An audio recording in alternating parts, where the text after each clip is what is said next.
আদালতে তোলা হচ্ছে মানিকগঞ্জ ১ আসনের সাবেক এমপি নাইমুর রহমান দুর্জয়কে। এই মুহূর্তে মানিকগঞ্জ চিফ জুডিশিয়াল ম্যাজিস্ট্রেটের আদালত প্রাঙ্গণে আছেন সহকর্মী আব্দুল আলিম। আমরা সরাসরি চলে যাব সেখানে।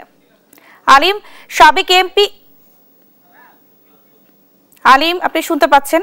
সাবেক এমপি দুর্জয়কে কখন আদালতে তোলা হবে, সর্বশেষ কি তথ্য আছে আপনার কাছে, বিস্তারিত জানাবেন।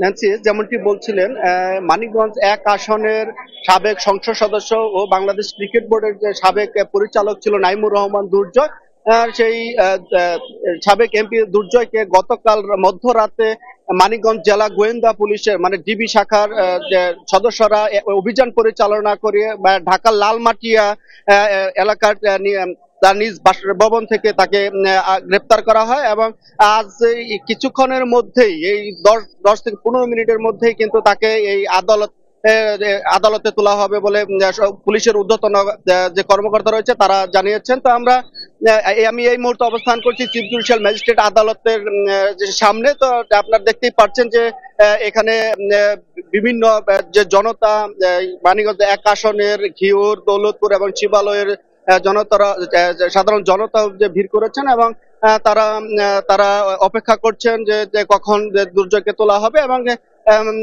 এমনটা আমরা আশঙ্কা করছি যে তার আসনের যে নেতাকর্মীরা তার উপরে অনেক কিন্তু ক্ষোভ রয়েছে যে তার আমলে নানা অনিয়ম, দুর্নীতি সহ এবং যে জুলাই আন্দোলনে হামলার একাধিক মামলা রয়েছে।